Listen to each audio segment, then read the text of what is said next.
টেলিভিশনে দেখলাম খালি দৌড়াচ্ছে।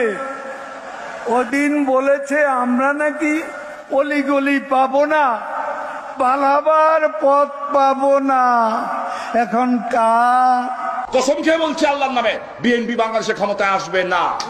এমন কোন শক্তি এখনো তৈরি হয়নি বাংলাদেশে যে আওয়ামী লীগ সরকারকে তারা উৎখাত করতে পারে। ইনশাল্লাহ আমি আপনাকে কথা দিচ্ছি, এই ঢাকা 10 আসনের 2 কন্যা হিসাবে মাননীয় প্রধানমন্ত্রী শেখ হাসিনা এবং ছোট আপা শেখ রেহানা, আপনাদের দুজনের দায়িত্ব আমার। প্রত্যেক এলাকায় কত বিএনপি আছে খুঁজে বের করতে হবে, বা জামাতে খুঁজে বের করতে হবে, ওগুলিকে ধরিয়ে দিতে হবে। এটাই আওয়ামী লীগের দায়িত্ব, একটাও পার না পায়। রাত 12টার সময়, 12টার পর থেকে 1টার পরে 2টার মধ্যে শাপলা চত্বর পরিষ্কার হয়ে গেল। শাপলা চত্বর পরিষ্কার হলো। শাপলা চত্বর হলো স্যান্ডেলের। আরে মুজিব করতো সেই কোট, যে কোট লাগাইলে পরে মানুষ আর মৃত্যুর ভয় পাওয়ার কথা না। আমাদের বিজয় ভারতের বিজয়, বুঝছেন? আমাদের উন্নয়ন ভারতের উন্নয়ন, ভারতের উন্নয়ন আমাদের উন্নয়ন।